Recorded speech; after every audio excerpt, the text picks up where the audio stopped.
Okay, all right. Yes, sure. It's on recording now, so I'm recording everybody. So all right. But if you start now, we can chat too. Yes, yeah. No, we can do that, but so I think it's important that at least we want the best experience for our students. So this and I must commend the two of you, Dr. Yamima and then Augustine, for the initiative. Is good. It's good that at least it is not something that the school is going to pay anybody for. So it's something that that we think that we can do to help our students. Is that okay? So sure. it's commendable, yeah. So and then to spend 2 hours or whatever of your time to do this for students, I mean, it's commendable. But the one point I want to make is that if Yemima, at least at the Takoradi level, you can put together a letter to make sure that we were this facilitators of this or that, you understand? Because at the end of the day, I cannot go and put them on my, at the end of the year, my performance appraisal that I did it. Is that okay? So it's not just about money, but at least something to show to indicate that yes, Lucky and Augustine were engaged in this and whatever. Is that okay? Good. Yeah. Well noted. Yes. In fact, I think it's a good call. If we decide to use it for our assessments, exactly. The HOD will definitely request for evidence for this activity. Exactly. At least we can use that letter to push for it. So, yes, please, I'll do that. Because if you indicate that you want to, for example, one of my decisions for this year is to increase the number of the kind of things I do, the impact on students. So, and this is one of them. Is that okay? So there should be something to show for that. So it's very important. Yes. Yeah. In fact, and thank you too for the short notice. In fact, this was kind of a short discussion I had with you because we would want the level 400s to come up with their research topics. And what is happening is that the current level 400, those who have just completed, some of them are still battling with their project. And my understanding is that most of them, they didn't get the understanding of what was expected of them. So I thought at least to give them a brief explanation as to what it's involved would kind of help them in a long way. Okay. So I appreciate you agreeing to be part of this seminar. And we are all looking forward to learn from each other, both students and facilitators. And thank you once again. Yeah. In fact, I must be quick to add that this is just a conversation we are going to have with the students. We are going to tell them what we expect when it comes to proposal. And if they have any questions, then they can ask. And then any one of us can respond as to how we can help them to come out with a better proposal. Is that okay? Thank you very much. That's right. Welcome. Yeah. Good. So what we can do is I think we are about 15 now. So I don't know the total number of final year students, but I think we are about 16 now. So I don't know whether we should give them 5 minutes or we can start something. I think let's give them some 5 minutes and start. That is fine. That is fine. Most of them are workers. Yes. Yes, sure. So at least they can all have the opportunity to join in. Thank you. All right. Thank you.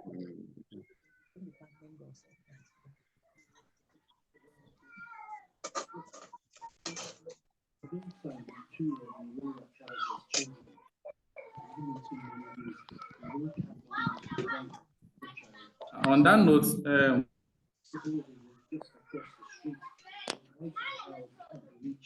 okay, why don't you pause the video so that relevant for them? Okay. Okay. That's fine. Then I'll pause it. Yeah, sure. I'll pause the recording. Yeah. All right. Continue. Good.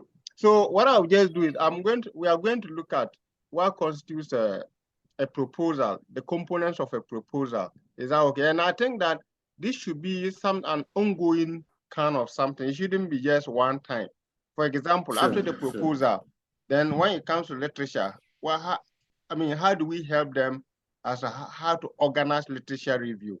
Is that okay? When it comes to methodology, how do we help them to organize themselves very well? Then the analysis and then whatever. Is that okay? So I would suggest that this shouldn't be an event of today.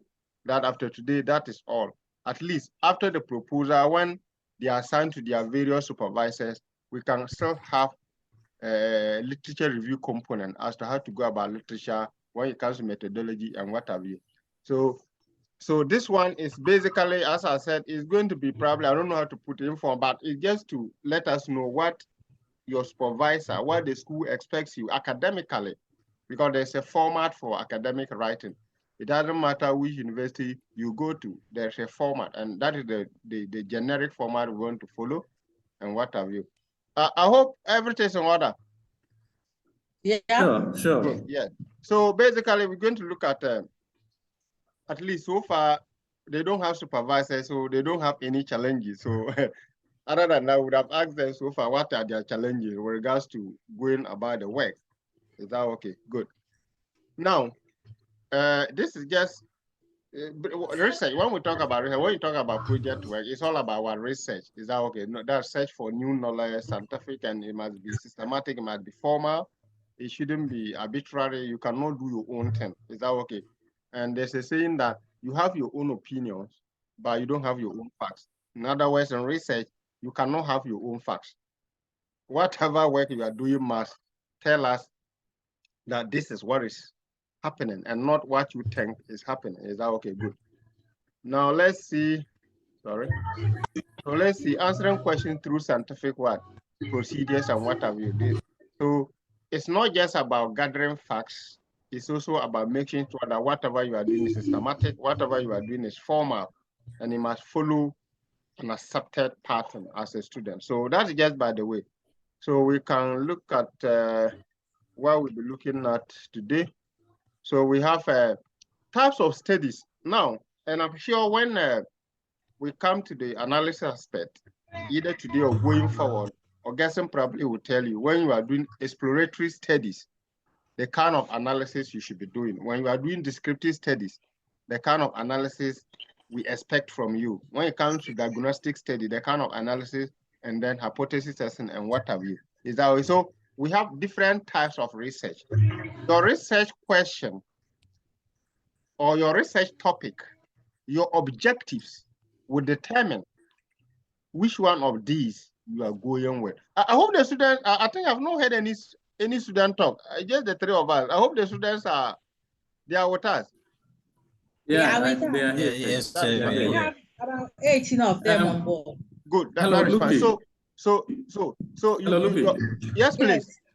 Kindly make me a co-host so that I mute those that will be disturbing at the background. How do I do that? Where do I go to do that? Where do I go to do that? Let me see. Go to more. Look for my name. I go to more. Look for my name among the participants. Okay. And so I should go to participants. Make me a co-host. Okay, I'm coming. Just a minute. Yeah, and look for my name. So just give me a minute. So Augustine, yes, I can see. Okay, click on it. Then chat, ask to video, pin, go make a host. A co-host. Okay, there we go. Yes. No, have you made a co-host? A co-host, yes. Yeah. Yes, please. Yes. Thank you. Thank you very much. Yeah. Good. So your topic will determine, and we'll come to how to go about your topic. So this is just to give us an idea as to what we expect from you as a student. And after this, you can ask as many questions as possible. At the end of the day, we want to help each other as to how to make your project work very, easy for you. Is that okay? Good. Now, then we have, so this is, for example, general format of research. In other words, that is your complete work. You have chapter 1, your introduction. Is that okay? So, Mr. Augustine, sorry. So because you can admit them, Hello. Okay, I'll do that. So when they can admit them, please. Yes, so that I can focus on them. Right. Now, so you have your, yes, please. Can we allow them in there? I think there's a place you just is it this? Yes. Yeah. When I was certain I should have done that, but I didn't do that. So but even now, Augustine can do that, yes. Yes, sure. Yeah, that's fine. I'm doing it. So basically, what we're going to look at is when you take introduction, what goes into your introduction? When you take your literature review, what goes into literature review? Your methodology, then your data presentation, analysis, discussions, and what have you. Then your findings, conclusions, and recommendations. So we are going to briefly look at what goes into introduction, what goes into literature review, methodology, or data collection, or data analysis, and what have you. Is that okay? Good. Now, so when you take an introduction, and this is your proposal, and this is today, our focus is going to be your proposal, when accepted, becomes your chapter 1. This is your proposal. Introduction, what goes into chapter 1 of your project work? Some people can have just background of the study, some can have introduction, background of the study, and what else. Now, if you take background of the studies, summary of your research topic, in other words, what are you talking about? For example, if you were talking about, we see some examples. If we are doing something on causes of delays in project work, projects in Ghana or whatever, you are supposed to tell us a summary of your research topic. In other words, in general, what are the causes of what? Delays in projects. Is it financial? Is it procurement issues? Is it this? Is it that? And what have you? Is also, when it comes to background of the study, you tell us a summary of your research topic. And when I say a summary, please, it is not something you should just go and copy from internet and come and paste. No, you are supposed to tell us who says financial issues or financing is a problem or is a factor. Who says procurement is a factor? You must be able to put all of that together and then let us know who says what, who the person's name and the date and what. We'll look at that. Now, key issues and their what? Definition, that is still under your background of the study.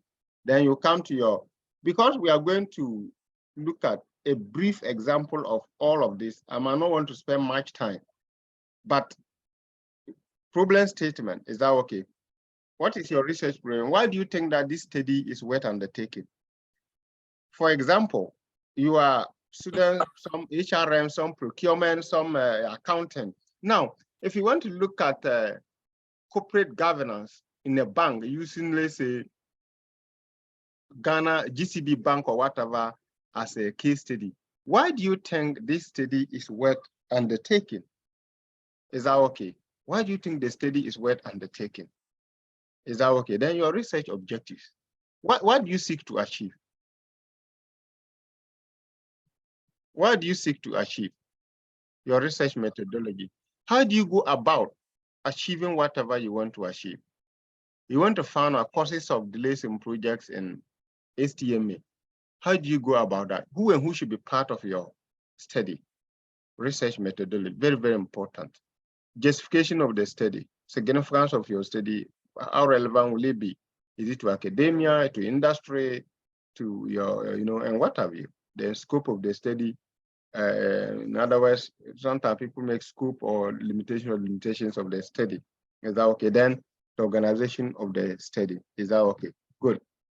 Now, introduction simply is a summary of what makes the introduction chapter. That is a class of people. That's for an example. Good. So a class of people. Okay, just give me a minute. Will usually add this to what? The background. So in other words, what we are trying to say is that some people can add background. They can just have introduction to their problem statement. They might not want to have a segregate between or separate background from introduction. And we'll make this slide available to you, so don't be bothered. Now, background of the summary of your research topic, key issue relating to your topic and their definitions, is that okay? So every study, you must have some terms you have to define. And it's very important because the meaning of a particular term in a particular study will be different from in your study. Is that okay? Good. Key issues there. So problem statement, we talked about state the problem and the study. What is the problem? Which gap are you seeking to fill? For example, if I realize there are a lot of issues around where I stay here, and now I want to find out why are these issues happening the way they are happening. So I might want to do a general reading, a general study about the issue, And when I'm able to do that generally, then I narrow it down to a Takoradi. That probably in Accra, this has happened this time and somebody did a study and said this and this is the reason for this happening. Somebody did a similar study in Kumasi and indicated that it's because of this and that. Somebody did another study in Hu or Koforido or Tamale or wherever. Now, I want to find out the issues those people discuss. Those issues, do they pertain to Takoradi as well? And that is the gap you are trying. Gap, you can have what we call literature gap. You can also have what we call methodology gap, because others might have used different means. Probably the person, a lot of them use probably qualitative analysis to find out what has been happening. But you want to probably use a mixed method or quantitative to find out whether it's the same. Is that so? Your gap can be from literature. It can also be from your methodology and what have you, or even the nature of the study. Maybe the others are exploratory in nature, others are descriptive, others are this, but you want to employ or deploy a different strategy to find out whether the findings will be the same. Is that okay? Research objectives, very important. And here, I must be sincere. We have seen that a student would just say, we want to find out this and that. When you say you want to find out something, for example, if you say you want to find out the causes of project delays, what that simply means is that you are going to ask your respondent. If they say yes, money, technical expertise, procurement issue, that is just to find out. It means you are just going to find out the cause of this. You are not going to analyze what underpins the issue. So here, when it comes to research objectives, try as much as possible to move away from to find out, to identify. No, let's be a bit old to probably assess. And at least if you don't even do it in detail, it should be that you're assessing something. Is that okay? So we have your research objective, your research questions, your hypothesis, very important. Now, I'm sure my colleagues will take you through, especially Augustine, when it comes to hypothesis. Now, a student would have a topic that has to do with probably doing an assessment of the impact of one variable on the other. And yet the student does not have, even if the student does have hypothesis, the student in the analysis will not indicate whether the hypotheses are accepted, rejected, or whatever. Very important. When you have hypothesis, at the end of your study, you should be able to indicate whether you accept the hypothesis or you reject the hypothesis. Is that okay? Good. Now, so you can have something like the main aim of the study is to analyze the effect of procurement practices in an organization. Use this organization as a case study. Is that okay? So to achieve this main objective or goal, these are the following specific objectives. Let's say to probably assess or explore the procurement practices using technique, for example, as a case study. Then two, to analyze the effect or to assess the effect of procurement practices on performance of organization using technique as a case study. And then probably lastly, assess the challenges associated with procurement practices and whatever. So these are, so you can have a general objective, which is you are just trying to talk about your topic, whatever you want to do. Then when it comes to specific, what specific objectives are you going to look at so that at the end of the day, you'll be able to achieve your main objective, which is assessing the effect of procurement practices on organization using technique or whatever. It's just an arbitrary, it's just any this and I'm using. So now research questions I talked about them, very important. Now, Augustine, would you want to postulate some hypotheses for them here?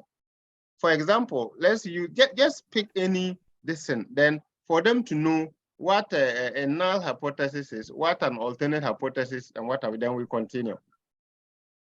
Okay, so a distinction can be made between a null and a working or an alternative hypothesis. When we say a null hypothesis, they are tentative guesses that we make about the general population.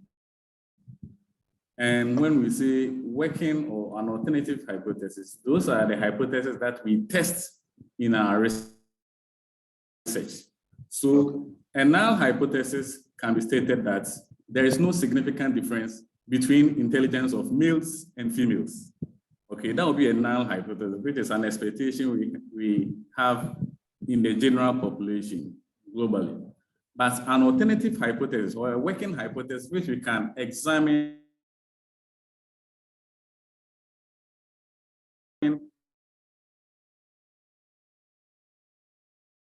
or analyze in a evidence of males and females in the general population.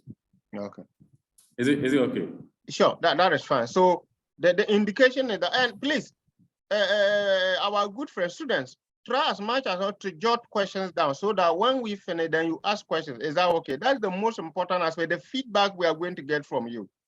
If we talk for 1 hour, 2 hours, and after that you tell us you don't have any question, there are two things. Either we don't know what we are doing or you are confused. Is that okay? So please make sure that you put something down. At the end of the day, then you ask us questions, and that will even help us give us the feedback as to your understanding of whatever we are doing right now. Is that okay? Good. And as Augustine said, at the end of the day, whatever hypothesis you have, especially the null one, you either accept it. It's a conjecture. It is something you don't know about, but you think that this is it.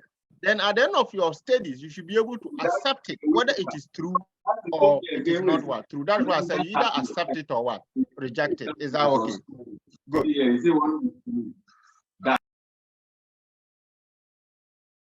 Then so now as part of your methodology, you also need to have briefly your research design. Is that okay?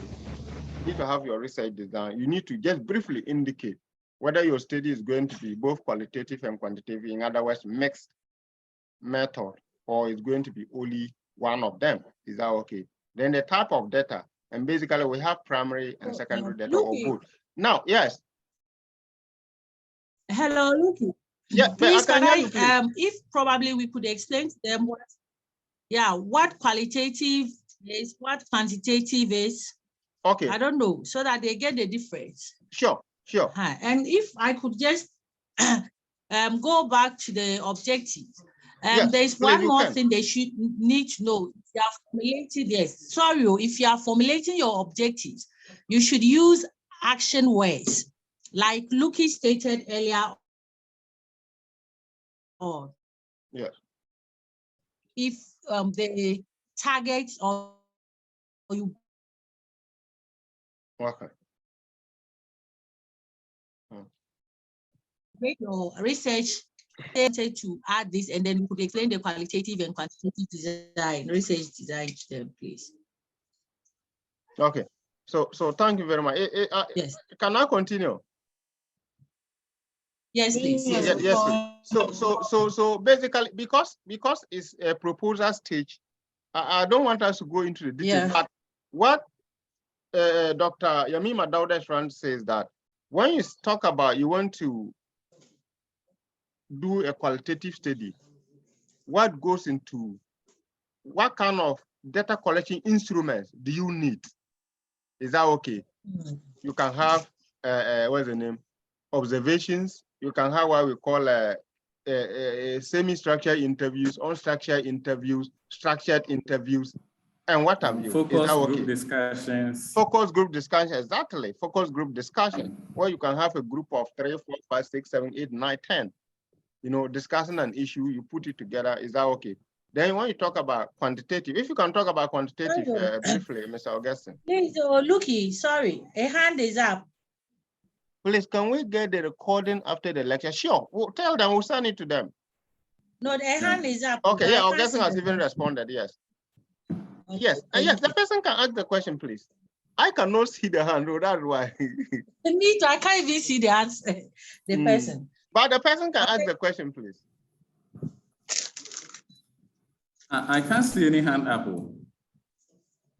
Okay, Ampa. I can't see any hand up. I can also see anyhow. So okay then. So my August, eyes. if you may want to say something about when it comes to quantitative and what's the name? Design. What kind of analysis, what kind of data instruments should they be looking at? Data collection instruments, sorry. Okay. Okay. So essentially in quantitative studies, we set forth to collect data using questionnaires. Okay. Or if there wouldn't be opportunity for you to be presently before your respondent to administer it, you can also administer what we call interview guide. Okay. Okay. Now, what happens is that with the questionnaires, you present your various statements or series of questions that you want them to respond to. And these series of questions are accompanied by response skills, or what we call Likert skills, for them to be ranking and ticking. And once they are done, you can go back for it, or they can post it back to you, depending on the medium you arranged. Whether it's one-on-one, whether it's you are using online, emails, and what have you. Sure. But with the qualitative, that one you have to, and there are also several types of avenues that you can collect your information qualitatively. So if you are going to conduct interviews, then it means that you have to go with what we call an interview guide.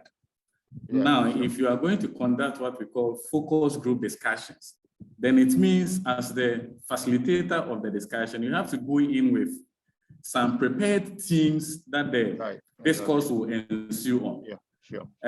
If you are going to conduct some sort of ethnographic study where you will be observing the lived experiences of people in their environment, then you may have to go with a camera to be taking pictures and a diary to be making your notes.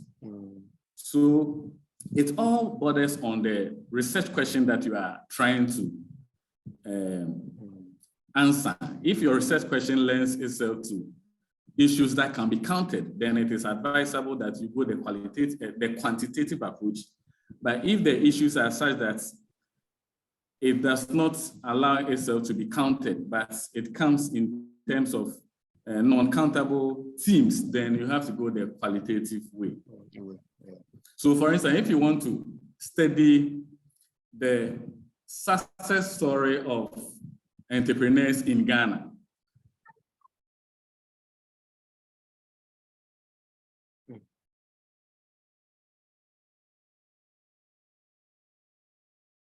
Hello? Okay, for instance, I'll say Kwame Despite. If you want that, you use an approach that we call narrative story to you for you to identify and the various hurdles they went through and where they are now. So the narrative approach, which is a type of a qualitative research technique, may be suitable. But if you are interested in, for instance, the impact of COVID-19 on food security in Ghana, or the impact of COVID-19 on job security in Ghana, then these issues lend themselves to numbers or facts that can be quantified. So it will be advisable that you go the quantitative way. Sure. Yeah, that's very important. Thank you very much. Thank you so much. And then, and in some instances too, you may decide to blend the two. And that is particularly important if you believe that quantitative one may not give you enough information or rich information that will represent the true state of the issues at hand. So in that way, you may decide to blend the quality and the quantity. But it all depends on your research question that you are going to use. Yes. Yes. Thank you very much. Yeah, thank you so much, boss. Thank you so much. So I think Dr. Yamima Dauda, if you don't mind, when we come to the population and sample size, you can talk about it. Is that okay? But now let's talk about the secondary, and oftentimes, not even at the undergraduate, even at the graduate level, we often see that students say they use both secondary and primary data. If you say you are using both primary and secondary, if you don't use any information as part of your analysis, for example, you didn't use any secondary data, probably a company report, any data collected already before for the purpose or whatever, then if you don't use that as part of your analysis, you didn't use literature review is not secondary data. When we talk about using secondary data in your studies, we are talking about the fact that the data you have used as part of your analysis. So please, if you are not going to use your financial statements, the financial statement of your company or any other company you are using as a case study as part of your analysis, then when it comes to data, types of data, just tell us that you use only primary data. Now, what is primary data? Secondary data first. Secondary data is the data collected by other people for the purposes of which you think that it is relevant or the data is relevant to what? Whatever study you are doing, and you use it as part of your analysis. Primary data is the one, as Augustine did indicate, the one that whether you are using an interview guide, whether you are using a questionnaire, you go there yourself, you design your own questions, approved ethically by the ethical committee, that you can go and collect data per whatever data collection instrument you have. So the one that you have actually gone to fill to collect data by yourself, that is primary data. But if you use any other data that others have collected, but you think that data is relevant to your study, that is secondary data. And that is, it becomes secondary to your study if indeed, as part of your analysis, you have used that data. If you don't use it, then please, your main source of data should be primary. Is that okay? But if you are using, for example, as he said, you are looking at COVID-19 expenditure and the impact on Ghanaian economy, and you are using that data as part of your analysis, then you are using and also asking people admission questionnaire and probably even doing interviews. So you are using both primary and secondary. Is that okay? Good. Now, August, if you might want to talk about the research technique, the probability and non-probability sampling when it comes to sampling, please. Okay, so there are two main types of sampling approaches that may be adopted to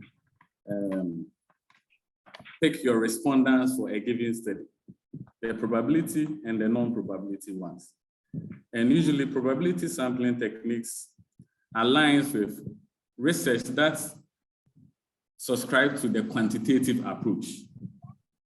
And the basic tenets of the probability sampling technique is that you want to give every member of the given population an equal chance to become part of your study. And the reasoning behind giving everyone an equal chance to be part of the study is that you may want to generalize the findings that you obtained on the sample to the larger population. So by giving everyone an equal chance, when we later on randomly we make a conclusion and we are trying to generalize it to the larger population, the precision becomes apt. Now, on the contrary, you may also go by a non-probability sampling technique, which also aligns with qualitative research approaches. And what that essentially seeks to do is that in an attempt to pick respondents for your study, it is based on the purpose of the study. So and the purpose usually in qualitative is not to randomly pick people, but to pick individuals that can speak to the issue at hand, which means that you are looking for maybe key informants or experienced or knowledgeable people on the subject at hand. And such people may not necessarily be randomly distributed in the population of interest. So non-probability sampling simply means that you are picking people either by chance or by accident or by referrals. And this series of actions that you go through is not subjected to some form of randomization. Okay, thank you, Senior.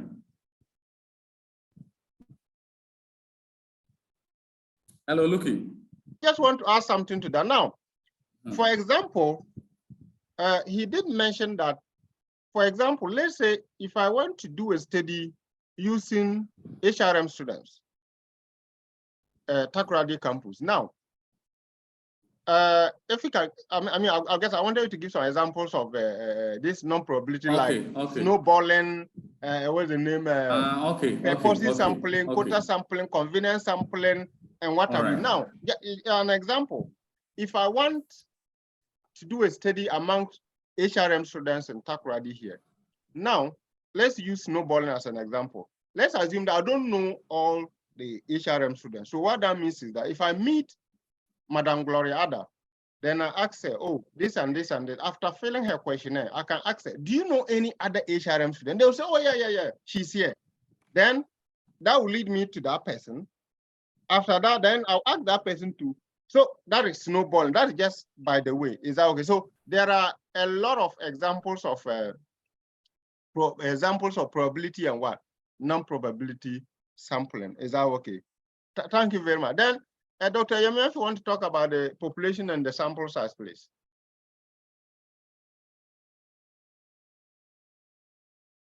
Hello.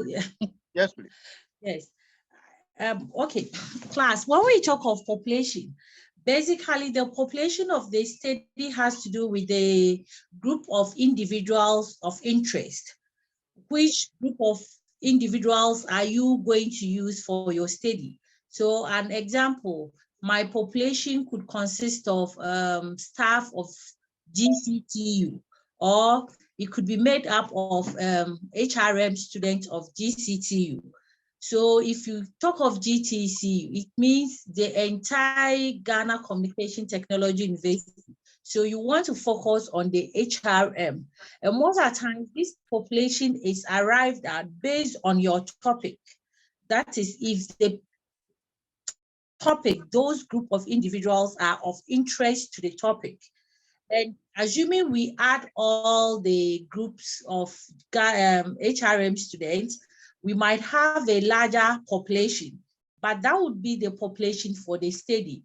And out of this population, then we would need a sample. The sample should be representatives of the group. They should have all the characteristics of HRM people. And to arrive at a sample, we would need a smaller number of people or students from the larger group to represent us in our study. And most of the times, to arrive at the sample, you need to do it scientifically.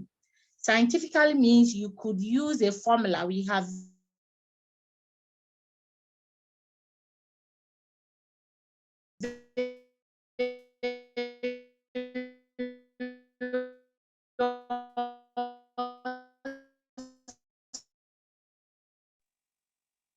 sorry, please, am I still on? You are on, but we could not hear you well. I think it's the network. Yes, I think so. With a sample, usually we would use a formula to arrive at the sample. So assuming our population is 200 and we use a particular formula, then we arrived at 95 students. Any other person using the same formula should be able to arrive at the same 95 students. So that makes it scientific. It means you can justify why you are using 95 people instead of the 200 people. So most of the times, what we realize is students would just say, okay, my population was 200, but I decided to use 45. So sometimes you would ask, why 45? Why not 60? And they can't justify why they are using it. But if you use scientific means, then that would be your justification of your sample out of the population. Yes. But after that, if there's any other questions, we would address it. Go and take medicine. Sorry. Let me quickly chip something in here. Yes. So when you are writing your reports, and particularly if you are going out to collect information, let's say, for instance, you want to, those of you in the procurement department, you are doing a topic on the effect of procurement practices on organizational performance, or effect of procurement practices on firm performance, right? And you've gone into the company. Now, for you to get rich information about these procurement practices, you cannot be asking the HR director or people in the HR department or people in the admin.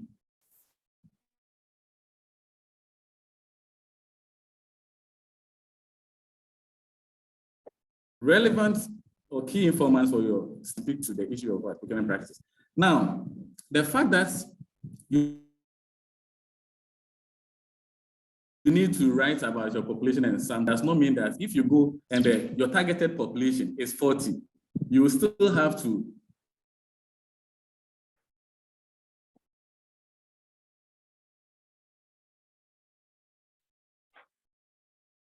randomly select from them a particular organization. And say around 50 or 60, you don't have to randomly select from them. In that case, okay, whereby you will end up using the entire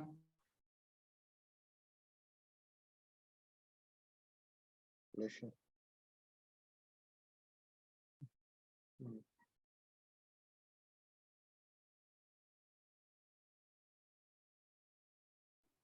Yes, sir, James, you also appear. Yes, sir. targeted population because it is I don't manageable. know whether and also my network, demarcating your I don't population know and whether sample my network is the cause of me not hearing our. Hello, No, is it at a better certain now? point, it was breaking. It's not just from you. At a certain point, it was breaking. Oh, okay, okay. Yes, Okay. yes. But is it clear now? Yeah, it's okay now. We can hear you very well. Yeah, yeah, but so where the point where I'm you trying was? to make is that Hello, sir. when you get Hello, sir. to Hello, sir. Where you were Yes, hello. concerning the either to add the HR people or not, I'm really interested in that side. So if you could go over okay, that. so let me clarify it again. So assuming in your study, you are trying to ascertain the impact of procurement practices on the firm's performance. And let's say you are using AngloGold Ashanti as a case study, right? Now, when you go in there, your targeted population will be people in the procurement department that periodically embark on or go through some form of procurement practices. Now, assuming you go in there and AngloGold, they have only 40 people in the procurement departments. There is no need for you to randomly select people out of these departments to become your sample. Essentially, 40 is something that you can manage. So Yes, the sampling technique becomes what we call the census approach, whereby you use every element in your population. In the Thank study. you, Augustine. I've forgotten. So you sure. must you have to be guided by the issues you confront on the field when you start collecting your data. Yes. Thank you very much. And then, and as I think Dr. Yemi Madoda did indicate earlier, you cannot arbitrarily choose any figure you want to work with. Whatever you do must be guided scientifically. It must be systematic. It must be a practice within the discipline of our research method that if you have this population, this is the formula to go about it and whatever. Now, I must also be quick to add that in research, population is not just about human beings. When we talk about population, it's not just about human beings. Now, if I want to do a study about local restaurants in Takoradi here, the population of my study becomes the total number of local restaurants or whatever in Takoradi here. Is that okay? And then the last one I will add is that when you also even read other books, which will make those books available to you, the research method book, they will tell you that when you have a population of 50 with a confidence level of 95, a margin of error of whatever, you have to sample, what's the name? All the 50 per what, I guess that's census. Is that okay? Everybody definitely becomes part of what your study. In that case, you don't need population of your study is just the same as what your samples are. That census. Is that okay? Good. Now, I think where are we? We at I think we Augustine talked about the research instrument. When we talk about interview guides, we talked about questionnaire. Is that okay? So maybe in the course of this, we have what we call closed-ended questionnaires and then open. Is it open-ended questionnaires, right? Closed-ended and open-ended. Is that okay? Then yes, observations, You can have what we call participant observation. You also have something that you don't participate, you just go there, observe them, probably take pictures, look at what they do and whatever. Is that okay? So all these are what? Data collection instruments. Is that okay? And writing, putting together your proposal, what you want to do, you need to indicate briefly. You don't need to go into detail at the proposal level. It is when your proposal is accepted and you assign a supervisor, then you go into detail. When you talk about interview, what kind of interviews are you going to conduct? When you talk about questionnaire, what kind of questionnaires are you going to use as a data collection instrument to collect the data? Is that okay? And all of these depends on your topic. It depends on the situation at hand. Is that okay? There's no way you want to find out something about corruption, then you design questionnaires to go and ask people whether they are corrupt or not. Of course, nobody will tell you he's corrupt. Is that okay? Good. Now, I think we are at the justification of the study. In other words, what is the motivation behind your research or your study? Lucky. Yes, please. Lucky, yes, please. I think we should mention that with research, every statement should be referenced. It's gotten from a source. I think we left that out. Yes, please. Yes, so if you can take them through that. Yes, so you cannot just make sweeping statements. Is that okay? You cannot just say that, for example, there are a lot of challenges associated with procurement practices at AngloGold Ashanti. Says who? The fact that you work there doesn't mean that you are insider buyer. So whatever statement you make in research, is that okay? You must back it by what? Reference. Even your methodology, whatever methods you employ, other people have done so many. In fact, there's a quote that is in Ecclesiastes chapter 1, verse 9 or something like that, that there's nothing new under the sun. Whatever we are doing right now has been done before. So you doing it right now doesn't mean that it's new. It has been done before. So in other words, who shoulders are you standing on? Is that okay to say that mixed method is the best approach? Who says qualitative is the best approach? So whatever approach you adopt, design you adopt, you should be able to reference, let us know who says that, who says it's the best approach, who says it's ideal, and what have you. Is that okay? Yeah, I hope, is that okay? Now, yes, what I would suggest is that if we can ask them, allow them to ask questions, then we continue. Okay, that's fine. Give me power. So at this point, if anyone is having a question that wants to be clarified, you can go on. You can raise up your hand and then we will call you.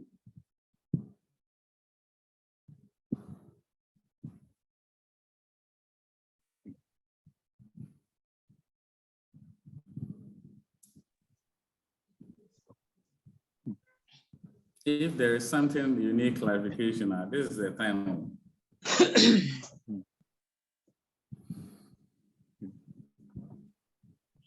Are you telling us that all that we have discussed, you understand everything perfectly and you will not have any problems? Is that the point you are trying to make?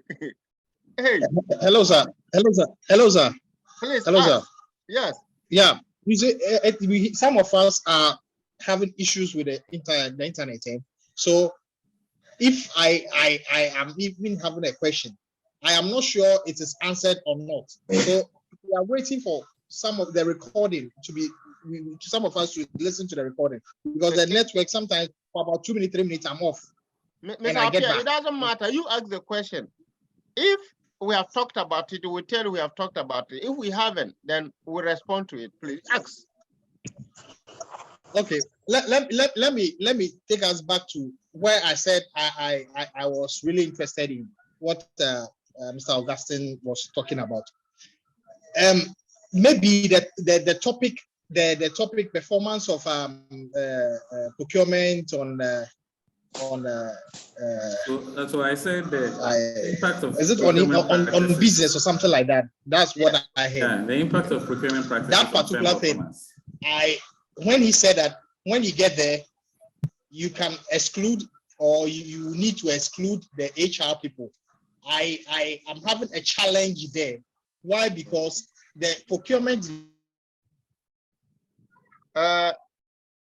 James Appiah. Mr. James Appiah, where do you work? No, Mr. James Appiah. What Augustine is trying to say is this. if I want to do a study about lecturers who work with Faculty of Business, what that means is that the population of my study does not constitute the entire university faculty members. Exactly. So when I go there, because based on the topic, I'm looking at those relevant knowledge with regards to what I want to do. Mm-hmm. Do you get the point I'm trying to make? So what he's trying to say is that if your focus is on procurement, when you go to an organization, your focus should be on the procurement department. If your issue has to do with financial issues in an organization, when you go to the organization, focus on what? The finance department. If you are looking at HRM practices in an organization, when you go there, you have to focus on what? The HR department. That's the point he's just trying to make, that your topic should give you a purpose. And when you go there, you should look out for those with relevant knowledge who can help you answer those questions. For example, you go and ask GTUC, our security man, about what's the name? How procurement practices. Student, lecturer, how will that person know whatever that happens in my class? So you need to look for relevant people who can help you answer your research. In other words, that's your sampling probably be a purposive one. Sampling. Is that okay? Lucky, can we also Lucky, can we also say the example? I think I'm trying to get him. Okay. Sometimes some of the topics we demand that you can involve the entire institution. So assuming we're going to look at impact of compensation on employee performance, then we realize that everybody is being compensated, either security manager. So then you would involve everybody, but then you can sample from. I don't know if I'm answering his question, but if not, you would have to focus on those with relevant knowledge on the topic you are dealing with. Yeah, so I think that with the example Augustine gave, it's just to let you know that when you are using an institution as a case study, look at the focus of your topic. As you say, it's about compensation. Definitely everybody's affected. But if it's something that has to do with IT, when you come to our school, your focus should be with what? I don't deal with IT. I don't know how our software system works and what else. So if you are coming to ask me questions about our software system, definitely you get the wrong answer. Probably you get neutral because I don't know what you're talking about. So he only gave an example that it mustn't necessarily be the fact that when you go to an organization, everybody must be involved. It depends on your topic. As you said, if it's about compensation, of course, everybody is involved. But if it is specific about certain things in the organization, definitely it's not everybody that will have the knowledge to be part of the study. So that is just the point I think he was trying to make. Yeah, thank you very much. Ms. Appiah, are you okay? I think he's off. He's off. So I think Augustine and if you can talk about I think the last two, I think the justification, the significance of the study. Then we see Mr. Augustine, take it.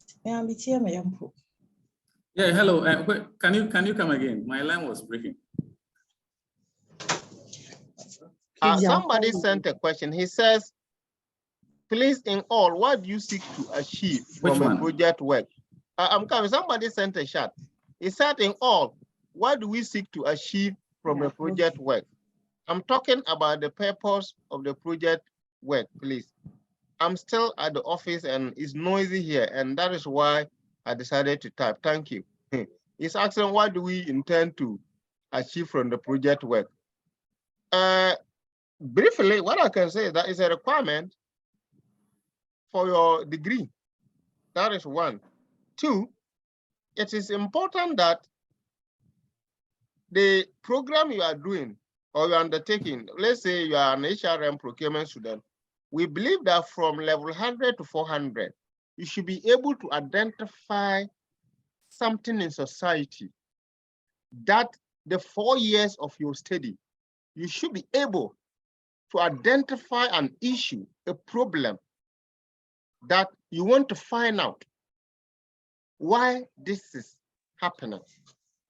Is that okay? So please, if you have any other thing, add it. But she wants to know the relevance of project work.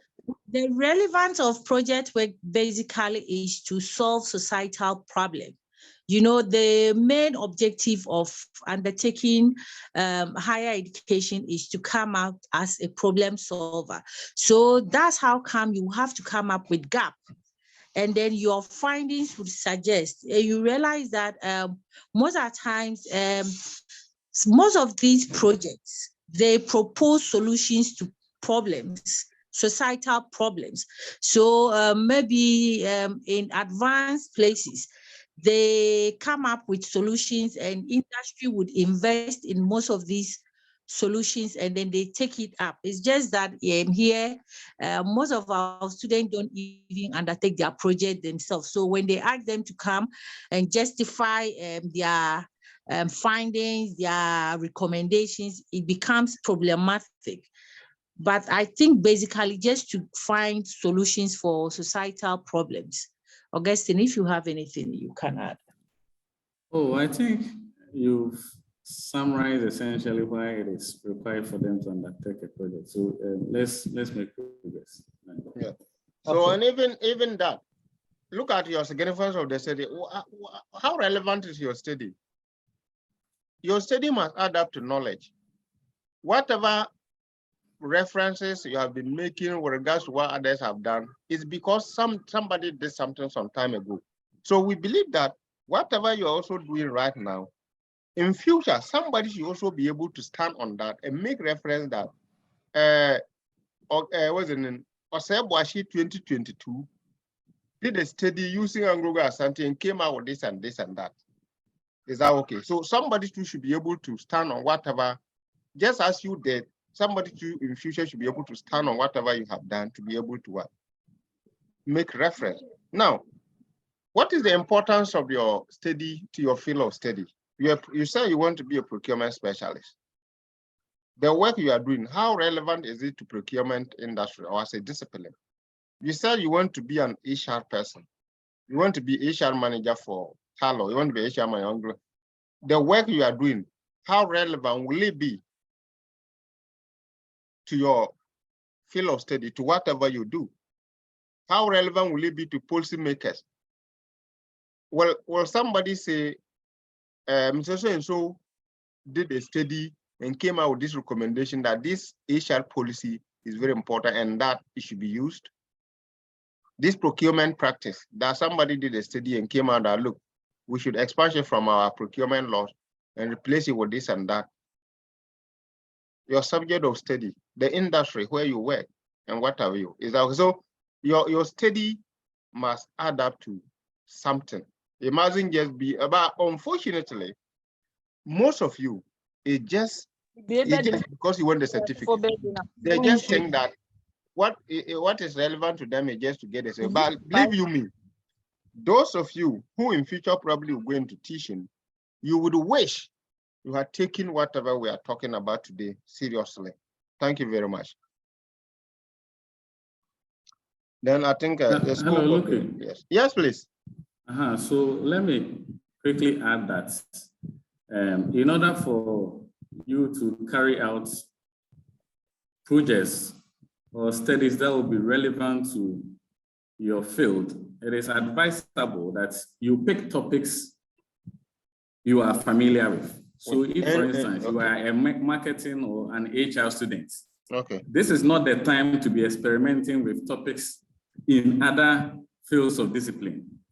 At least right from level 100 to level 400, you have been exposed to numerous issues in your field of study. So try and conceptualize your topic in an area where you have a lot of control over it, so that you not get stuck along the way. And in that way, you will have a lot of control over whatever you are doing. Yes, please. That's nice. Yeah. Thank you very much. Thank you so much. Yeah. Any other questions, please? So basically what we are looking at today is the format of what? A proposal. Is that okay? So now we are at this stage, that is limitation of the study. Please, if anyone of you want to talk about it, please.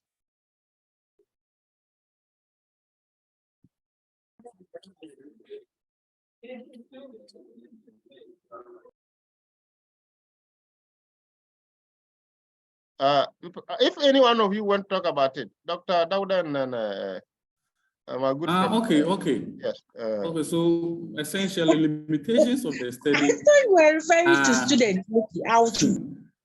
Limitations of the study are the issues that cropped up in the course of your investigation, which you were not able to manage well, and for that matter, it may compromise the results that you have received. And just as it is done in other fields of study, no research can be 100% accurate. It is bound to encounter a number of issues, and this may be beyond your control. And so it is advisable that as a researcher, you reflect on some of the issues or challenges that you encountered and you report on them with the view that future studies can correct some of these things. So let me give an example. One limitation of your study, which usually undergraduate students give, is that they did not get enough time to conduct the study. In fact, when you get to a particular level, that would be a flimsy excuse, because when you are given the whole time to conduct a study, whether it is cross-sectional or longitudinal, you will still realize that you encounter some challenges. And so those are some of the things that students cite as being a limit for their study. And another could also be financial constraints. Maybe you had the view to conduct the research across the entirety of Ghana, but because you were financially constrained, you limited it to few sections. So that can also be considered as a limitation of your study. There could also be an issue with the methods that you are using. So maybe you went in for the qualitative approach, and for that matter, you ended up sampling a smaller number. You ended up working with about 10 or 20 respondents, but you have come out with a finding which is very much relevant to your community of practice. This means that when you are generalizing your results, you have to hedge. You don't have to be overly confident about it. So in such a circumstance, you can say your study is limited because of the number of respondents you use. And for that matter, future studies can improve upon what you did by adopting a quantitative study where larger samples can be involved to see if different results are likely. All right. Hello. If you can just add the limitations, and then we'll go to the organization. So the limits or delimitations refers to the boundaries of your study. The boundaries of your study. So what constitutes the boundaries of your study? You can start with the variables of interest. In fact, there are millions of variables that you can investigate on, but because of your motivation, perhaps your personal philosophy and your interests, which you developed through the literature that you reviewed, you decided to settle on 2 or 3 main variables, which means that... Please, yes, we'll give you the opportunity to ask your question now. I've seen your hand, please. Now, which means that there were other additional variables you could have considered, but you have limited yourself into that. So that is what you can say about the limits of your study as far as the variables are concerned. Then you can also bring it to the geographical area where the study was conducted. Now, assuming you are trying to understand best practices in human resource management in Ghana, that is what you seek to achieve. And with this idea in mind, you centered your study only in Accra. Then we can say your delimitation or your scope of study is centered in Accra. And that implies that even though your findings may be relevant for the practice of human resource in Ghana, such issues may vary as you move beyond Accra. So you need to demarcate all these things in your explanations for individuals that will be trying to make sense of why you arrived at your study. And organization of your study. Organization of your study also seeks to describe the various thematic areas that you intend to cover in your study. So usually the organization of your study includes a write-up about your introduction, a write-up about your literature review, a write-up about your methodology, your results and discussion, and your concluding parts. And all these things are usually organized in chapters. So that will be chapter, you can start by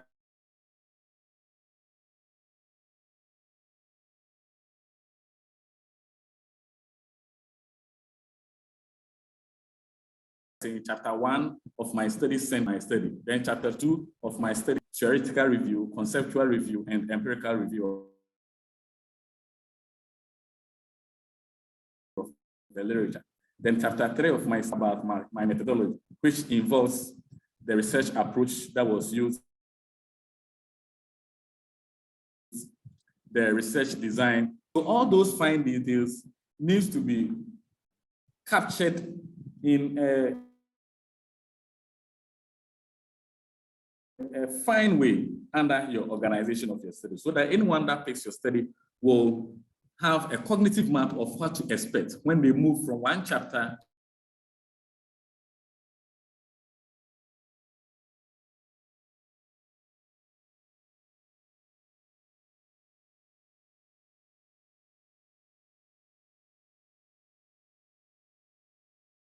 to the other, as far as these transitions are. Hello?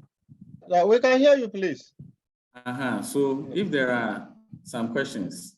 So in essence, what you're trying to say is that your demonstration can be in terms of content, context, or geography. Is that okay?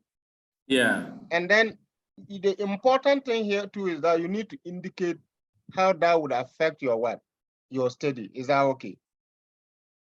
Thank you. Please, any questions? Ask, please. There's one hand up. Is it Stephen? No, yeah, Stephanie also. Yeah, there was a hand up. Yeah. Yes, sir. Sir, it's a clarification that I want to seek on your concluding part of the limitations. I want to base it on either what is best fit or a scientific approach. Understand that the quantitative and the qualitative, because if I am understood, you said that if you used an approach which was not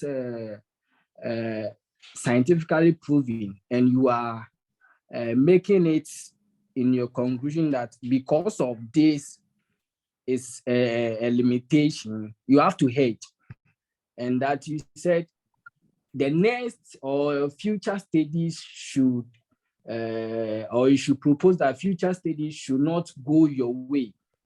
If maybe you use the qualitative, you want to see, you have to say that the future studies should go with maybe qualitative.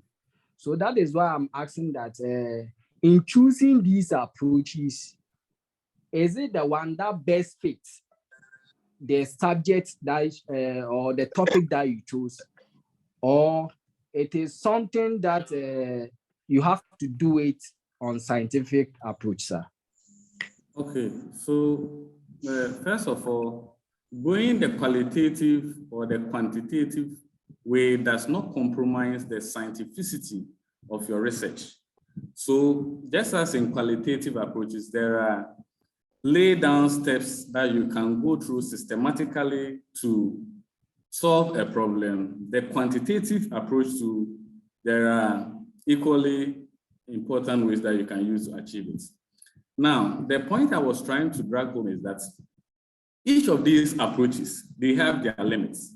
If you go the Kwali way, your interest is on coming out with rich details, which may not necessarily be relevant for someone who is going the Kwanti way. So in an attempt to generalize your results from, for instance, a qualitative research approach, you can hedge by saying, even though these results are relevant for your community of practice, because you went the qualitative way, it is unclear that different results are likely if you go the quantitative way. So in that regard, you are actually scientifically admitting the limits of the approach that you adopted. And the same can be said about when you go the quantitative way. You may decide to even use the entire elements in your population. But at the end of the day, you realize that there are certain fine details that you are not able to capture. And that may be problematized from how you phrased your questions. The questionnaire you gave them did not provide them rooms to express themselves in that. So in that regard, if you want to overcome this limit to go and capture these fine details, then you can recommend that maybe future studies can have a blend of quali and quanti, or they can use the other one, which is the quali, to supplement it. So is it clear, the explanation? Yes, yes, sir. Thank you, sir. And then one other issue you need to understand is that it's not about the approach you used. If you use approach, as he said, every approach has its own, what you have to go through to be able to what. For example, you cannot interview 200 people. If you want to interview 200 people, then you might not want to get the detailed information that you want. But if you're probably there's a committee about this COVID-19 brouhaha and what have you, and they're probably 6 or 7 member committee, you can have the time to ask them all the detailed questions you want to ask them and what have you. So it depends on your, in fact, I don't know how do you say philosophy in PhD? I'm sure if you speak vernacular, they will understand better. It depends on your philosophy, where you are coming from. Is that okay? Good. Yes, sir. Yes. So A question. yes, ask please. Yeah, James, go on. Okay. In terms of the limitations, I wanted to know, let's assume I have done a research and I am designing a system to solve the issue with road accident that deals with drivers' drowsiness. And I have stated that there's a limitation that when a driver puts on a spectacle, the system cannot detect if the driver is sleeping or not. How can you quantify that in percentages or in percentage? And how does it affect the viability of the system that I will create? Okay, then in the first place, it means how you even measured the driver's attentiveness was wrong. Because if you are saying by wearing spectacles, it will compromise, is it their vision? If wearing spectacles will compromise their vision, then it is not actually measuring it well. So in fact, then that will be a huge dent on the findings you are bringing out. It means that you did not even measure the issue of interest very well. Okay. So for that reason, no serious policymaker will take your findings home. Serious, because some other people even recommend that it is better to even wear those glasses to drive. Precisely. So by we are rather saying that it distracts their driving, but others, that is why they without those things they cannot drive. So the way you measured your variable of it is no good, as he said, wasn't right. So whatever whatever you are doing must back by literature. What have others said or done about that? And then what have you? So you cannot just say this is it. Says who? Is that okay? Okay. It must be backed by literature. What others have said. Is that okay? Okay. I think 2 people raise up their hands. Please ask your questions. Yeah, Michael, go on. Then we close. Yes, please. Oh, look, we don't close now. Abba, let's close No, 6:30. we gave them 5 to so we have 40 minutes I left. understand. So what Yeah, I'm I saying know. is that we have about 7 slides left. Okay. Yes. Okay. Thank you. Yeah, Michael, you can Yes. ask your question. Okay. Please, talking about the research, conduction and all examples that have been given, it seems it's all in relation to procurement and accounting. So IT students can't really relate to it. Okay, so Lucky. Yeah. Can you unshare your screen? Let me share something for them to see if at least they can relate to this one. Okay, just give me a minute. Let me see. But you see, he asked an interesting question. Where do I go to unshare? He asked an interesting question because their research methodology is different from business. So I don't know what. Their methodology is different. Where do I go to unshare? So let me see.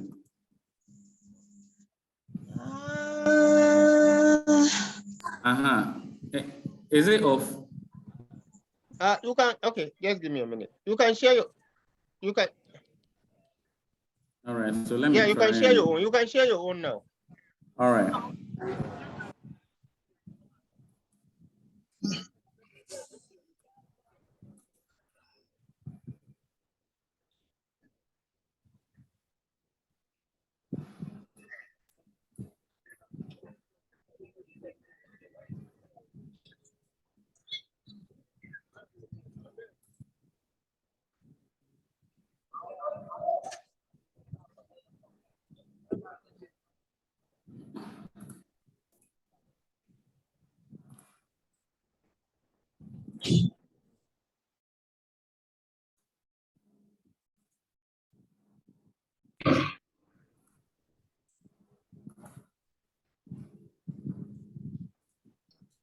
So IT people.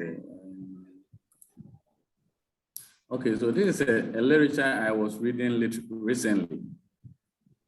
Can you see my screen? Yeah. Yes. Can you see my screen? Yes, please. Okay, so Michael, can you read the title of the article for me? Sorry, it's Augustine. Yeah, hello. Hello, yes, please. Can you put it in presentation mode? Then it will be bigger. No, it's a PDF file, so you can't. It's a PDF file, yeah. It's an article I downloaded. Okay. Michael, can you see this on my screen? Yes, please. So you just read for me to see if you can actually see. It says communication technology used for work at home during off-job time and work-family conflict. The roles of family support and psychological detachment. So as an IT student, is it a topic that you can relate with? Yes. So essentially, this particular paper seeks to verify whether the use of other forms of technology, such as maybe a mobile phone or computers at home, may strain or jeopardize the quality of life that you share with your family members at home. And it is also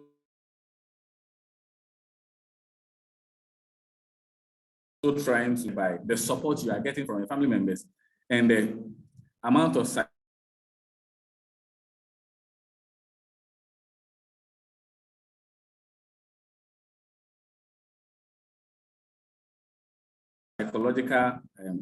the degree to which, so you are from the IT department, most of the issues that we are talking about can be a disciplinary manner. So this particular topic, for you to carry it out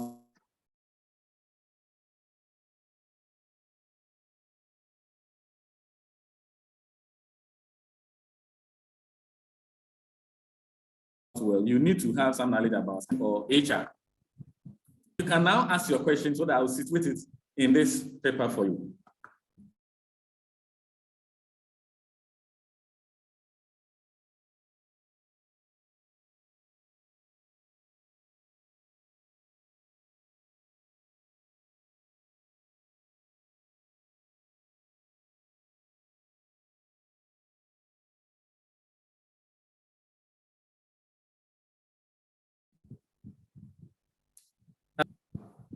Hello. So that I'll use this particular article to explain it to you.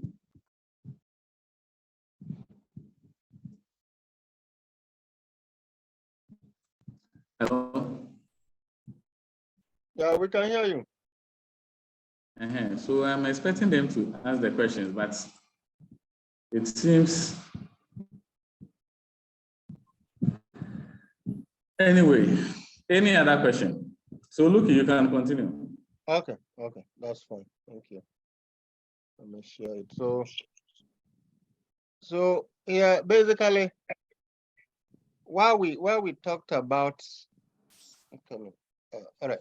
So what we talked about earlier is basically what we're going to see probably in the more detail. So in planning your project, first you need to read about the subject area. So it is not something that you just sit down one day and get up and say, this is what I want to do. Read around the subject area. What exactly are the issues, reading through the literature that you want to, solve? Is that okay? Then establish the focus, research questions and your aims. So now you know what you want to do. What kind of questions would you want to answer in order to achieve that? Is that okay? Then identify the location and people to be studied. Which organization you are using, for example, as a case study? Is that okay? You need to identify, or which community are you using as a case study? In fact, that's what we talked about earlier, your population. Is that okay? Then selecting the research approach. Whether you are going to go with a quantitative, qualitative, or mixed approach, depending on your topic. Is that okay? Then organizing and obtaining access and what approval is that. So in fact, you can have one of the finest topics, but if you don't have access to collect data, then you might want to change your area or the location of your study. Is that okay? Very important, access to data. And that is where ethical issues will come up. It must be free, it must be voluntary. You should not coerce anybody, you should not deceive anybody to be part of your study. It should be voluntary. They must know the purpose of the study, and they can withdraw at any point in time if they so desire and what have you. So very, very important. So access to what? Data and approval where you can obtain the data. Is that okay? So we also have defining a sample and choosing and preparing your research techniques. Is that we talked about them? Is that okay? You're collecting data. How do you go about collecting your data? Are you going to use others to help you do it? Are you going to do it alone, depending on the population, depending on the geography and what have you? Is that okay? Good. Then you also have sorting, study, interpreting, and analyzing your data, and that will be your chapter 4 and what have you. Then drafting the final project, turning into a finished product and what have. So this is just what we expect from you. Now, writing your project proposal, please, this is not cast on a stone. That when we say draft title should be between 10 to 15 words, it's not cast on stone. So it depends on what you want to do. So try to make it descriptive of what follows and make it interesting, e.g., engaging encounters and investigation into data and assessment of data and evaluation of data and exploration of data and what have you. Is that okay? Try to make sure that at least is between 10 to 15 words. Is that okay? But it's not cast on stone, as I said. Then when it comes to this proposal, so when it comes to your background of the study, it should be of interest and it should not exceed 200 words. Is that okay? For example, how to scale high levels of staff engagement has become a major blah, blah, blah, blah. You need to provide reference. It's just trying to give you an understanding when we talk about proposal, what goes into a proposal. Is that okay? So we are going to send the recordings of whatever we're having right now to you, as well as these slides. Is that okay? Good. Then you come to your research questions. Is that okay? Then your hypothesis, you shouldn't go beyond 100 words. Is that okay? So basically, all that we discussed with you is what is just here. So writing the aim and the research, what's the name? Objective and your research questions, research approach and methods. At the proposal level, they should not go beyond certain number of words. Is that okay? So you have in terms of, at least you need to provide some brief literature with regards to whatever you are doing. Every industry, there are theories that underpin whatever has been done before. So you need to relate whatever you are doing, or relate the theories with regards to whatever you are doing. Is that okay? Good. So if you have any questions, anything to add, Dr. Yamima, Augustine, you can, so that we will just. Okay, so let me quickly take them through a template that I usually use for my literature review. Sure. And I believe it is very much important for this exercise because all that you'll be doing in your proposal and project work write-up will be centered on how well you have read. So this is my personal experience that I'm going to share with you. Can you see my screen? Yes, sir. Yeah, we can see your screen, but just give me a minute. But you continue, but just give me a minute. All But right, you no share problem. and then discuss it with them. All right, no problem. So you can all see my screen now. Template for literature review. Hello, can you all see it? Yes, sir. Very good. So literature review is an integral part of your research journey, without which you will struggle along the way. In fact, if you do not do good literature review, you will struggle with an interesting topic, the topic that you come out with. For all you know, a lot of people have already done it, and there are suggestions or recommendations available which can be adopted and implemented. So if you go and replicate such a study, unless you are bringing a new dimension to it, it may be a waste of time. So if you do a proper literature review, it grants you a lot of opportunity to see new areas, the various gaps that are in the literature for you to fill, and how you can also actually carve out your research to become very much relevant to policymakers, to academia, and also to practitioners. Now, if you take a sober look at these templates I have on my screen, the headings are, you must, so every literature or every empirical paper, or let's say article that you pick, you need to pick some vital information from it and fill it into these templates. Those of you that are very good in IT, you can use spreadsheet or Excel to organize it. Essentially, you must know the name of the author. Sometimes it may be published by multiple authors. So the name of the author or authors and the year in which the article was published. Then you need to know the purpose or objective that that particular article or study sought to achieve. So that is the second information you need to pick from the article. Then the third one is the theoretical basis that was captured in the study. The fourth one is the research approach as well as design. So around this area, we are now moving into some methodological issues. So the research approach and design that was captured in the article, the sampling procedures, the measures, that is, which questionnaires or instruments were used in the article. Then you also need to have a column for analytical techniques.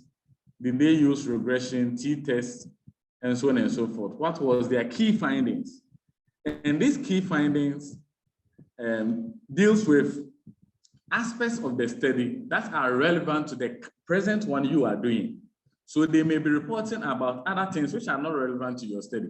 Those ones you have to disregard it. Then you record the aspects which are relevant to your study. And the last part, which I find very much important, is the gaps you are identifying in your review.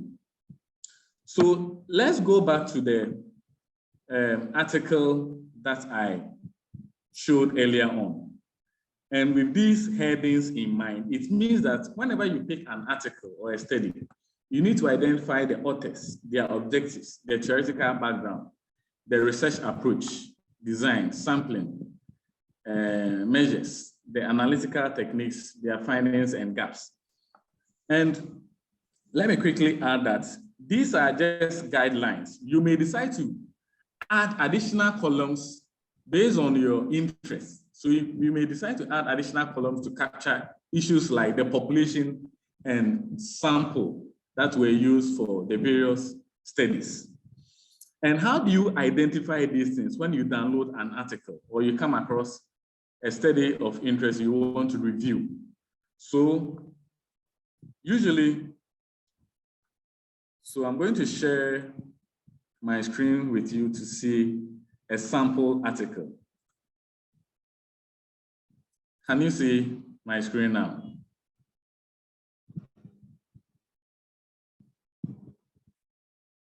Can you see my screen now?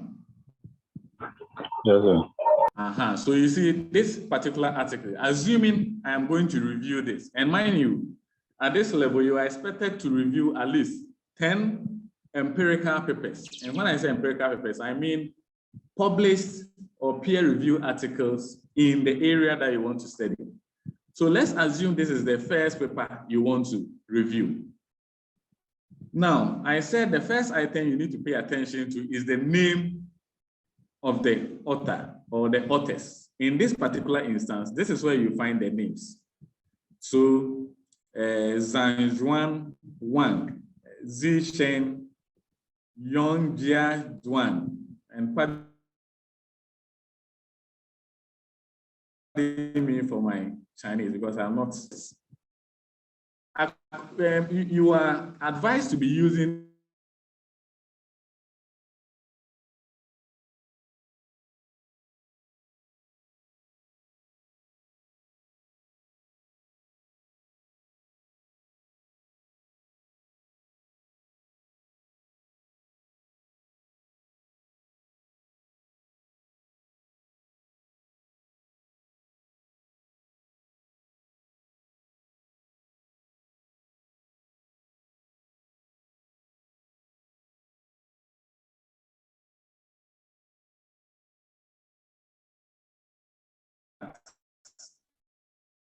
and in this particular instance, they used a research design that we call cross-sectional time period. And it has its own limitations. Cross-sectional design means that maybe the study was conducted within 2 months, 3 months, or 6 months, which means that immediately after the study, a lot of things might have occurred. So that becomes the design that you are going to enter into your template. Then the next thing for you to consider is the sampling technique. The sampling technique, you can quickly search through, and according to my search, these people use because they distributed their questionnaires online, you can see they use the analytical technique. In this particular study, they use regression. So regression becomes the analytical technique you enter into the template. And what was their key findings? So the key findings, I've highlighted it over here. It says the result shows that communication technology use for work at home during off the job time is related to employee work-family conflicts.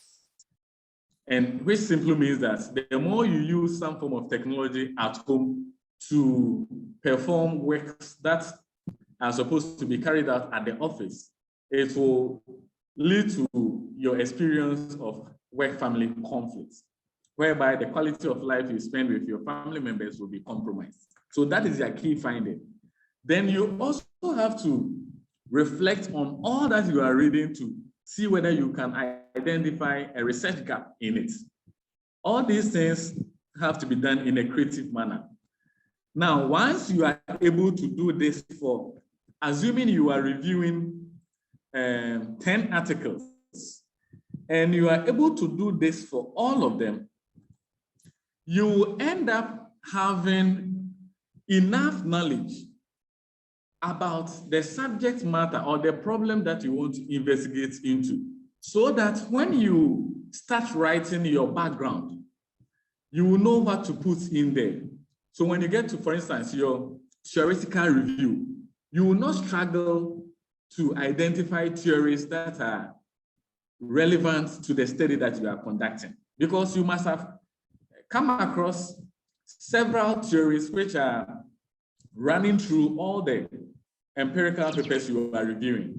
So you can just pick some of these theories from your template and review them in your study. And you will justify by saying that similar studies that were conducted on the subject of interest, or as far as the problem is concerned, stipulated that these theories are relevant to explain the issues. When you get to your methodology and you are supposed to justify why maybe you are going quantitative or qualitative, you can quickly refer to your template and see the predominant research approach which is dominating in the investigation of that particular problem, and use some of them to justify your approach. You can even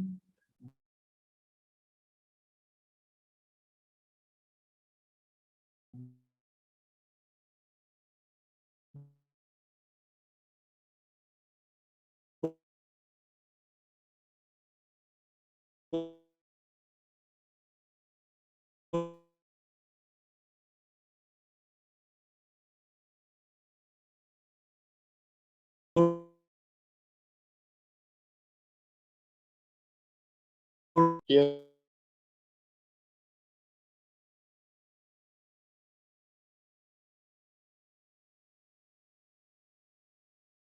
Yes.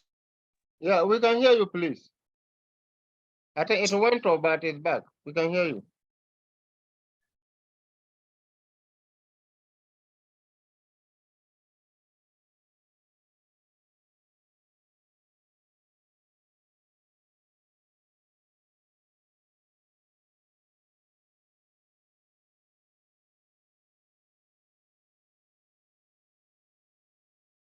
IT seems the methodologies are quite different from those of the different departments.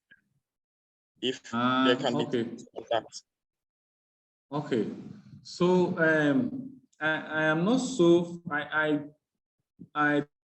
So Mr. Gerson, what we need to do is that because I've sat in their project defense before. So I realized that, for example, an IT student, he might want to design something for, let's say, secondary central presence. Something that they can use to detect how many people came in within this year, how many people went out within the year, and what have you. So that one, he does not need to involve human beings. Okay, so, sure. So their own is quite different. So please note it. So what we need to do is that we're going to organize one specifically for you, the IT students. I know your methodology is completely different from our own. Is that okay? Yeah. So, but what we need to do, the introduction, the literature, everything is the same, but your methodology is completely different. Is that okay? So what we need to do is that we'll discuss with the campus coordinator. We'll put together, if it is even 1 hour, as to how to go about your methodology. Is that okay? Yes, please. And we will also try and get some of your IT lecturers to come on board to share their experiences with you. Exactly, yes. Okay, thank you. Stefan, go on with your question.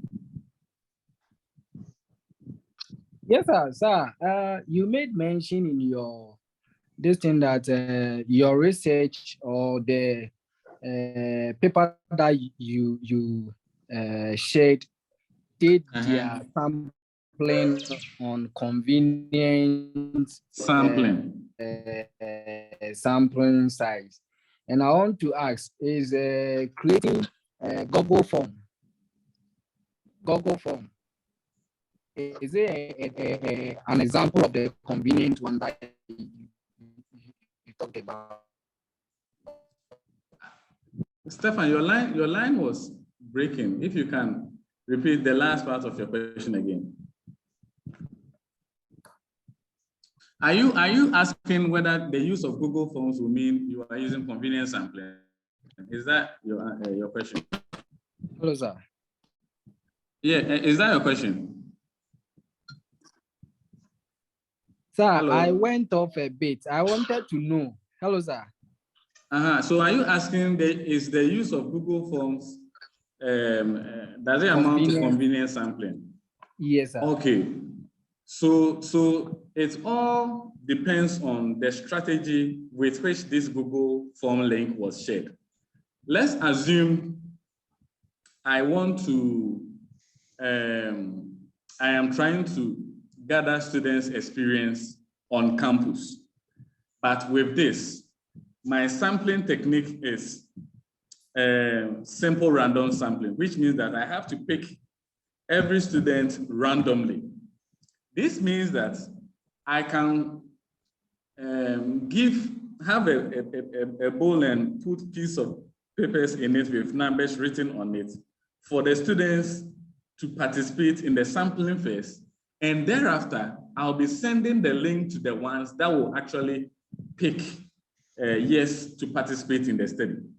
So it depends on how you go about it. If you take a super look at in fact, the paper that I shared with you, they specified in it that they use convenience sampling because the issue at hand was characterized in the population that they targeted. It was very much pervasive in the population that they targeted. And for that matter, there was no need for them to randomly pick some. And they were also working with time. Okay, so it depends on how you actually structure your research process and you go about it. Then also, to ask something.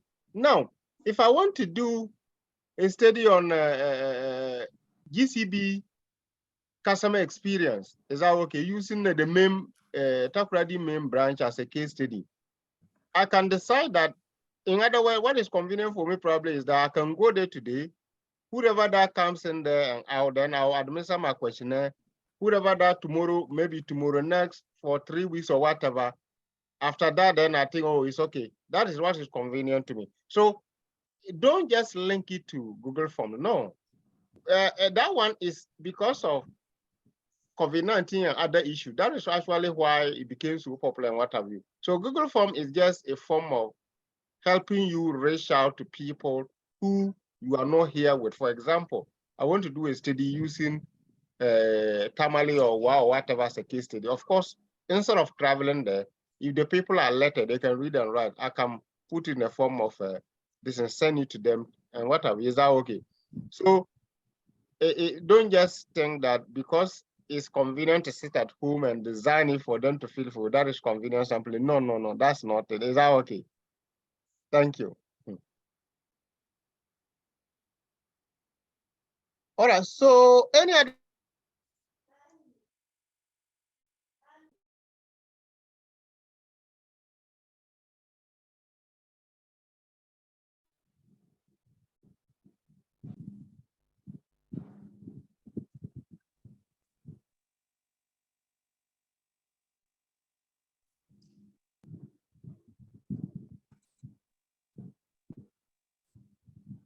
Yeah, hello. Yeah, I was even about to ask if I am the only one not hearing. I think Loki is having challenges with his network. Yeah, I think So, I'm sure he's the one who just joined.